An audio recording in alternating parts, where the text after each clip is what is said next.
오늘의 시황 브리핑 시작하겠습니다. 업종별로 호재성 뉴스 나오면서 시장을 끌어올리는 그런 모습이 나오고, 특히 코스피는 6거래를 연속해서 올라갔습니다. 삼성전자, 2차전지, 정유 각각의 어떤 호재성 재료가 나오면서 강세를 보이고 지수를 끌어올리는 그런 역할을 했고요. 코스닥은 7거래일 만에 이제 상승 종목이 하락 종목보다 더 많긴 했거든요. 근데 막판에 이제 상승 종목 수가 줄어들어서 별 차이가 없긴 했습니다. 저는 내심 1000개 이상 상승 종목이 나왔으면 싶었는데 그 정도까지는 아니었고, 그리고 종목 구도는 이제 반도체와 2차 전지가 강했고, 제약바이오 종목군들은 좀 약세 보여서 대형주 내에서도 차별화가 되는 이제 그런 모습을 보였고요. 외국인 투자자들의 순매수가 계속 이어지고 있는데, 근데 오늘은 좀 달랐습니다. 그러니까 최근에 5거래일 동안 시장 전체를 매수하는 그런 모습을 보였었거든요. 그러니까 매수하는 업종이 굉장히 많았다는 의미인데, 오늘은 전기전자에 집중을 했어요. 그러니까 전기전자의 화력을 완전히 집중을 하고, 그 외에는 신중하고 이제 그런 모습을 보였고, 그리고 특히 이제 이렇게 특정 업종에 집중되다 보니까 업종별 차이가 좀 많았습니다. 그러니까 머스크 테마 이렇게 보통 표현을 하는데, 테슬라 수주 효과가 있었던 어떤 반도체 강하고, 반면에 이제 지주사나 방산주는 반대쪽 시소가 되는 이제 그런 형태를 보였죠. 그래서 업종별로 차이가 큰 하루였다, 이렇게 이제 정리해 보면 되겠습니다. 코스피 지수는 이제 월봉으로 보여드리는 건데, 사상 최고치에 거의 근접하고 있어요. 그러니까 장중한 때 사상 최고치 지수에 거의 50포인트 정도까지 접근을 하는 그런 모습이 있었거든요. 그래서 관세 협상만 잘 진행이 되면 8월 초반에 바로 넘어갈 가능성도 있는 거고, 협상이 조금 삐끗하고 하면 이게 사실 8월 1일에 이렇게 집착할 필요는 없는데, 그래서 우리 협상단이 좀 든든하게 지원을 받으면서 하면 좋겠는데, 이제 조금 국내 언론이라든가 이런 데서 너무 8월 1일이 안 되면 이제 큰일 나는 것 같이 분위기가 또 그렇게 만들어진 측면이 있죠. 근데 어쨌든 타결이 되고 유럽이라든가 이제 일본에 비해서 그렇게 큰 문제 없이, 별 차이 없이 손해 나지 않는다, 그렇게 평가가 된다라면 이제 넘어갈 가능성도 있는 거죠. 근데 이제 막판에 지수가 계속 올라가는 흐름 보이다가 그 2시 구간 넘어가면서부터는 좀 삐끗하는 그런 모습이 있었거든요. 그러니까 저때 당시에 예를 들어서 미국 선물이 빠졌거나 이제 그런 것들이 영향을 준 건 아니었고, 어쨌든 내일 새벽이 되면 굉장히 많은 뉴스들이 쏟아져 나오게 되는 거잖아요. 그래서 혹시 뭔가 좀 부담스러운 뉴스가 나오면 어떡하지, 이렇게 걱정하는 투자자들이 일부 있다 보니까 이제 막판에 좀 현금화 시켜놓고 보자, 이런 어떤 움직임들이 이제 영향을 준 것 같습니다. 근데 이게 저 녹색 선이 되게 중요한 라인이긴 해요. 저 녹색 선이 300선인데 1분 차트에서 300선은 현물의 매수 세력이 더 세냐, 선물에 찍어 누르는 세력의 매도세가 더 세냐, 이걸 기준으로 보는 건데, 그러니까 막판에는 좀 불안함을 느낀 투자자들 비율이 갑자기 좀 커졌다, 이렇게 볼 수 있는 대목이죠. 코스닥은 오늘 좀 아쉬웠던 게, 제가 어제도 그렇고 오늘도 그렇고 이제 차트 설명드리면서 어제 나왔던 저 아랫꼬리 양봉, 저게 굉장히 중요한 어떤 역할을 할 수도 있다, 저게 나오면서 코스닥 쪽에서 어떤 상승 종목 수가 늘어나는 그런 계기로 작동한다라면 어제 저 꼬리가 시장에 힘을 실어주는 그런 꼬리가 될 수도 있다, 이렇게 말씀을 드렸잖아요. 근데 오늘 장 초반까지만 해도, 장중까지도 거의 1000종목 정도 플러스가 났거든요. 근데 후반부에 지수가 좀 밀리고 하면서 상승 종목 수가 그래도 많긴 했지만 하락 종목 수하고 차이가 별로 없었어요. 한 80개 정도밖에 안 났으니까, 저는 내심 오늘 한 1000종목 정도 플러스, 상승 종목 수가 1000개 정도 나오지 않을까라는 기대를 은근히 좀 했었거든요. 근데 이제 그거보다는 좀 약했던 것 같습니다. 그래서 상승 종목이 많았던 거는 다행스럽긴 한데, 어제 꼬리가 저거는 상승 종목 수 무조건 다음날 많을 거야, 이런 예고하는 거였거든요. 근데 이제 시기가 시기다 보니까 투자자들이 이제 좀 뒷부분에서는 또 약간 걱정을 하는 그런 매도가 나왔던 것 같습니다. 그러니까 중요한 뉴스들 정리해 보면, 지금은 마치 삼성하고 테슬라하고 동맹 같은 그런 느낌을 주는 뉴스들이 계속 나오고 있죠. 이제 이게 사실 머스크 입장에서도 삼성이 매력적인 파트너긴 하잖아요. 그러니까 이제 반도체도 만들고 배터리도 만들고 이렇게 되니까 여러 가지 측면에서 중국 의존도 또 낮추고, TSMC가 자꾸 이제 좀 갑질하는 것 같으니까 거기에 대한 어떤 의존도, 그리고 가격 협상도 좀 유리할 수 있고, 이런 것들을 좀 활용하려고 하는 거겠죠. 그래서 테슬라 삼성 동맹 같은 느낌, 그런 느낌을 주는 뉴스들이 계속 나오고 있는 게 있고, 또 오늘 그 이재용 회장이 워싱턴으로 출국을 했다. 그리고 이제 또 정의선 현대차 그룹 회장도 그 워싱턴 간다, 이런 뉴스가 있고, 또 하나그룹 쪽에서도 가잖아요. 그러니까 이 세 업종은 전기전자, 그러니까 반도체, 배터리, 자동차, 조선, 이런 거를 아우르는 업종, 대표적인 어떤 그룹들이잖아요. 그래서 아마도 제가 보기에는 저것도 아이디어는 괜찮은 것 같아요. 그러니까 그 제조업 동맹, 그러니까 이런 걸로 해서 EU와 일본과는 좀 다른 형태로 협상이 진행되는 거 아닌가. 그리고 이제 총수들이 가는 거 봐서는 뭔가 좀 합의가 긍정적으로 미국 쪽에서 긍정적인 메시지가 나왔으니까 막바지 설득을 위해서 가는 거잖아요. 그래서 투자자들은 저걸 보면서 아 이거 뭐가 좀 되긴 되나 보다라는 느낌을 좀 가졌던 것 같습니다. 그래서 오늘 그 관련된 기업들의 주가가 또 강세를 보이는 그런 특성이 있었거든요.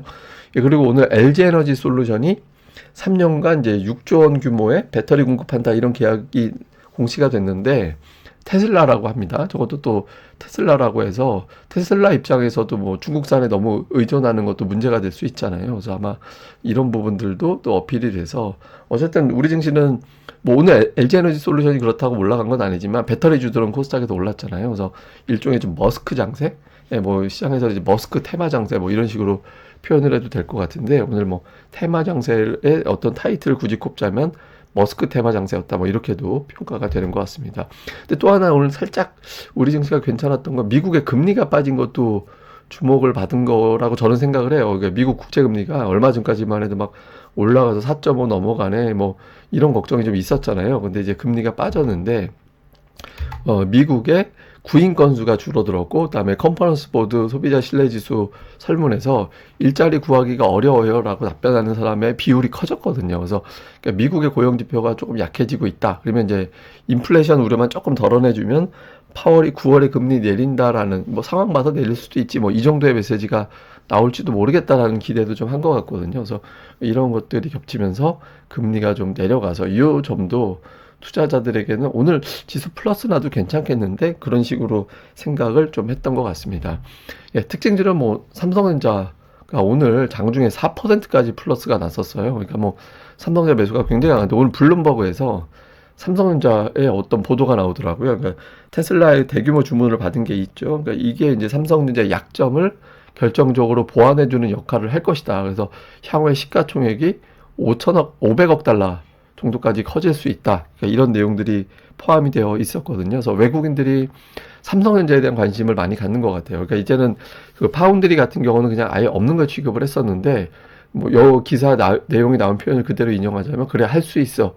이런 모드로 바뀌었다라는 거예요. 그래서 그 외국인들의 어떤 주목도를 다시 이제 높이게 되는 그런 계기로 작동을 했다라는 거고, 또 여기에 이제 삼성전기도 테슬라 수혜주로 동시에 또 부각이 되면서 강하게 올라가는. 사실 어제 삼성전기가 수혜주 될 것 같은데라는 이야기가 나왔었는데 안 올라가더라고요. 근데 이제 뭐 다시 오늘장에서는 크게 반영이 되는 증권사 보고서가 또 관련해서 나오다 보니까 주목을 많이 받은 것 같고요. 그다음에 자동차주가 올라간 것도 의미가 있는 것 같아요. 그러니까 불과 지난주까지만 해도 그 얼마 전까지만 해도 박스권 또 올라갔다 또 박스권 이런 구도였는데 기아가 올라갔다라는 거는 사실 대표적인 관세 피해주잖아요.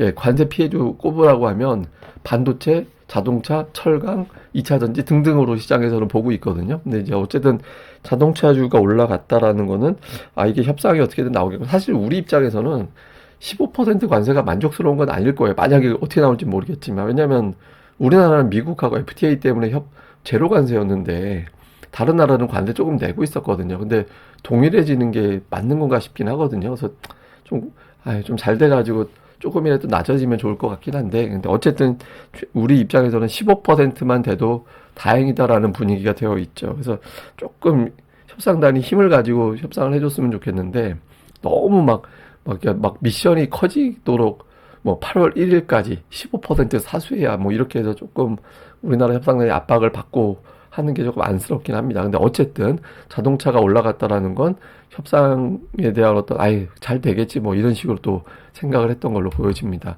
뭐 대형주 보면 코스피에서는 삼성전자, 현대차, 기아 이런 것들이 플러스가 났고 마이너스 난 거 보면 하나에어로 그다음에 두산에너빌리티 그러니까 조방원이 빠지고 관세 관련된 종목군들이 올라가고 이렇게 좀 구분이 되는 모습이었고요. 코스닥 오늘 시가총액 상위 보면 하락한 종목이 더 많았어요. 근데 이제 2차 전지가 강세 보이고 로봇이 올랐고 대신 제약바이오로 분류가 되는 종목군들은 다 하락했거든요. 그러니까 제약바이오 빠진 건 일단 시소게임 이슈도 있었을 거고 오늘 미증시에서 제약바이오가 약했어요. 예, 그 영향도 일부는 좀 받았던 게 아닌가. 근데 제가 보기에는 뭐 그런 측면보다는 그냥 철저하게 어떤 시소 게임. 이게 빠지고 저게 올라가면 저쪽으로 넘어간다. 이거 팔고 뭐 이런 어떤 구도에 충실했던 날이 아닌가. 이렇게 보여집니다. 자, 수급은 오늘도 외국인들 많이 샀습니다. 6천억 원 이상 매수하고 코스닥도 열심히 매수하고 선물과 콜옵션도 매수. 완전히 상방 쪽이에요. 근데 그 매수하는 스타일이 바뀌었어요. 오늘 외국인들 보면 전기전자 9,300억 샀거든요. 그러니까 다른 건 거의 매수했다라고 하기엔 미미한 정도인데 전기전자 9,300억은 저게 2년 만에, 그러니까 2024년도 8월인가, 그때 8월 맞나? 8월인가 그럴 거예요. 그때 1조 원 넘게 산 적이 있거든요. 전기전자만. 그러니까 그 날짜 이후에로 최대치의 매수가 들어온 날입니다. 그러니까 외국인들이 그냥 삼성전자 계약권 이후에 이거 뭐 한국의 반도체 뭔가 좀 달라지는 것 같다라고 생각을 한 게 아닌가. 실제로 이제 종목들 보면 오늘 전체 매수가 6,400억인데 삼성전자 하나만 5,900억이잖아요. 우선주 포함하면 전체 매수 금액하고 삼성전자 매수하고 비슷해요. 그리고 이제 삼성전기 매수 들어왔고 하이닉스도 미미하긴 하지만 어쨌든 매수가 들어와 있거든요. 그리고 이제 삼성 SDI가 또 들어와 있고 그다음에 그 외에는 뭐 자동차 뭐 이런 종목군들이 포진이 되어 있었고요. 그다음에 기관 투자자들도 오늘 순매수 최상단은 삼성전자, 현대차, 삼성전기, 삼성 SDI, SK 하이닉스. 그러니까 이게 이제 보면 머스크 테마라고 표현해야 되나? 그러니까 그런 류의 어떤 종목군들, 그다음에 뭐 2차 전지, 그다음에 그 국제유가 올라가니까, 그러니까 SK 이노베이션은 정유주도 되지만 이제 배터리주도 되는 거잖아요. 그러니까 어쨌든 오늘 배터리도 강했고 정유주도 강했는데 두 가지 역할을 다 하는 종목으로서 또 이제 강세를 보인 게 이제 특징이었고요. 그다음에 코스닥 쪽에서는 외국인들은 오늘 뭐 제약바이오는 매수 매도가 엇갈렸어요. 예, 매수 매도 좀 엇갈리는 모습을 보였고, 그러니까 반도체 쪽은 조금 매도 쪽에 들어가 있는 모습을 보였고, 그러니까 매수 저 아래 보면 성화이텍, 그 자동차 부품주가 순매수 상단에 한 종목 정도라도 들어와 있는 거는 굉장히 큰 특징이었다. 이렇게 봐야 될 것 같고요. 그다음에 기관 투자자들은 역시 이제 에코프로비엠 비롯한 2차 전지, 그다음에 이제 엔터주, 그리고 이제 요 안에 범위 안에 없고 이제 아래 땅까지 내려가 보면 반도체를 많이 담긴 했어요. 뭐 상단에도 보면 이제 솔브레인이라든가 HPSP, 유진테크, 테스, 코미코 이런 게 들어가 있잖아요. 근데 저 아래 땅까지 내려가 보면 많이 들어가 있거든요. 종목수가. 그래서 어제 이어서 오늘도 기관은 여전히 이제 반도체에 대한 관심을 여전히 가지고 있다. 이렇게 보면 되겠습니다. 자, 일단 그 미국은 FMC, 메타, 마이크로소프트, 그 다음에 이제 아마존과 애플 이렇게 실적으로 이어지는 중요한 이벤트들이 이어지게 됩니다. 근데 이런 과정에서 뭐 각각의 종목도 중요하지만 국채금리, 달러 인덱스, 사실 오늘 달러 인덱스가 장중에 되게 출렁거렸어요. 그러니까 지금 쓰나미, 그러니까 대형 어떤 지진이 생겼고 거기에 따라 어떤 쓰나미가 나오면서 혹시라도 이게 어떤 그 피해를 줄 가능성, 그러면서 이제 엔화가 갑자기 강세를 보이면서 이제 달러 약세 보이고 막 이런 현상이 나타났었거든요. 근데 이제 그런 어떤 변수도, 근데 일단 이제 이게 지나간 걸로 보여지긴 하는데 그 변수는 어쨌든 중요한 건 FOMC 회의니까. 예, 그 이후에 이제 금리와 달러 인덱스가 어떻게 되느냐. 그러니까 금리 내리고 달러 인덱스 안정 내려가는 게 현재로서 가장 좋은 그림이 되죠. 그 다음에 이제 합의 쪽에 무게를 두는 것 같아요. 그러니까 외국인들은 이렇게 되면 관세 불확실성 제거되고 국내 증시 정책에 대한 어떤 기대감 이런 것들, 그러니까 외국인은 거기에 집중을 하는 것 같아요. 그러니까 그래서 일단 합의 쪽에 무게를 두면서 외국인들 매수하는데 어제까지는 한 5일 연속해서 광범위하게 매수했다가 오늘은 전기 전자의 매수에 집중을 했거든요. 시장보다 종목 이슈에 매수한 거예요. 그래서 근데 사실 이거보다는 고르게 매수하는 게 좋죠. 예, 그래서 그런 구도로 돌아가게 되는지. 그다음에 이제 코스닥 쪽은 이제 코스피는 명백하게 자리 잡은 게 있어요. 제가 여러 번 말씀드리지만 주포와 주도주가 있는 장이 강세장이라고. 그러니까 지금 주포 있죠, 외국인. 주도주 있죠, LG에너지 솔루션이랑 삼성전자. 근데 이제 코스닥 같은 경우는 주포도 어정쩡하고 주도주도 어정쩡한데 이번 주 들어서 2차 전지 반도체가 역할을 하는 듯한 분위기를 보여주고 있거든요. 그래서 이게 이제 지속성을 보이느냐, 이거를 잘 봐야 될 것 같습니다. 근데 이 네 가지 중에서 일단 당장은 아침에도 보여드린 건데 이제 그 역대 연준 의장들 중에서 파월이 가장 기자회견에 인기가 없는. 이렇게 보시면 이제 이거를 무슨 색이라고 하죠? 그냥 대충 검은색에 가까우니까 이제 검은색이라고 본다면 이 파월 의장 이 회색 라인이 기자회견 시작되는 시간대, 그러니까 FOMC 끝나고 그 의장들의 회견이 진행되는 시간대가 저때거든요. 그러면 괜찮았다가 이제 막판 되면 흘러내려요. 특이하게 파월 때가. 그러니까 이거는 파월이 회견을 너무 딱딱하게 한다 이렇게 해석될 수도 있고, 다른 측면은 파월의 회견을 그런 식으로 이용하는 투자자들이 있다 이렇게 볼 수도 있는 건데, 어쨌든 이런 어떤 징크스를 오늘 깼거든요. 한동안 잠깐 저 징크스하고 반대로 간 적도 있었거든요. 근데 오늘 압박도 받는데 시장에서 이제 트럼프한테 하도 시달리니까 좀 응원하는 측면에서 파월 회견 때 시장이 좀 올라가면 좋겠다라는 생각도 듭니다. 근데 어쨌든 이런 징크스가 있었다 정도 알면 될 것 같고요. 그 다음에 이제 장중에 제가 제 텔레그램 채널에서 보내드렸던 거죠. 오늘 조회가 막 2만 개 넘게 나왔던데 이게. 하여간 삼성전자 월간 상승률을 탑다. 이게 장중에 1위까지 올라갔었어요. 그러니까 2004년 이후에 상승률, 월간 상승률 22.6%까지 찍었었거든요. 장중에서 월간 상승률 1위까지 올라갔다가 이제 종가로는 2위가 됐는데, 어쨌든 그 탑10 안의 기록을 봤더니 다음 달까지 올라가는 게 7번, 하락한 거 2번 있었다. 그러니까 보통 저렇게 밀고 올라가면 다음 달까지도 그 상승세가 이어지는 경우가 조금 더 많았다는 거죠. 참고로 이제 더 세게 올라갔던 사례는 1년 10월인가? 2001년 10월인가? 그때, 12월에 28%까지 올라간 게, 직전까지 기록 중에서 가장 많이 올라간 거예요. 근데 이제 이달 거래일이 하루밖에 안 남아서 그 기록을 넘어가는 건 현실적으로 좀 어렵죠. 그래서 이번 달 보면 5위권 안에는 마감하지 않을까 싶긴 한데, 어쨌든 이왕이면 1위까지 올라가서 삼성전자가 좀 한풀이를 좀 했으면 좋겠습니다. 그리고 이제 이거는 제가 예전에 우리 어려울 때 한번, 돌아보자라는 측면에서 보여드리는 건데, 그때 제가 그 말씀 반복적으로 드린 적이 있을 거예요. 그러니까 삼성전자가 월간 차트에서 저 120월선이 굉장히 중요하다. 120월선이 중요한 추세 전환을 역할을 하는 거기 때문에 이 선 다음에 웬만하면 이제 주가가 돌아선다고 그래서 예전 차트 보여드리면서 했잖아요. 결과적으로 보면 지금 이제 월봉을 제가 확대시켜 놓고 보면 그때 되게 치열했거든요. 저렇게까지 치열한 적도 별로 없었어요, 사실은. 근데 결과적으로 보면 저때가 굉장히 좋은 위치가 된 거잖아요. 근데 제가 이제 이런 통계는 제가 찾은 거라서 어디서 배우거나 뭐 얻어 본 게 아니라 제가 찾아낸 거라서 여러분들한테 어떤 공유하는 차원에서 말씀드리는 거거든요. 그러니까 이거 뭐 사업적으로 활용하지 마시고 이거를, 왜냐면 제가 이런 통계, 왜 이렇게 통계를 많이 보여주냐고 막 그런 글 예전에 본 기억이 있어서 이 통계가 가끔은 되게 중요해요. 이렇게 이제 어떤 역할을 하게 되거든요. 그래서 뭐 제가 언제까지 이걸 할 수 있을지 모르겠지만 이런 통계들 기억해 두시면 나중에 또 언젠가 이런 순간이 또 올 거잖아요. 그러니까 그럴 때 또 활용해 보실 수 있으니까 이런 큰 추세를 바꾸는 어떤 통계, 이거하고 제가 코스닥 분기 차트에서 60선 이런 건 굉장히 중요한 역할을 한다라고 말씀드렸죠. 그러니까 이런 것들은 좀 기억해 두시면 나중에 아마 도움이 될 겁니다. 그럼 또 하루 또 잘 보내시고요. 저는 다음에 뵙겠습니다. 이 방송 구독하기와 좋아요 꼭 부탁드립니다. 감사합니다.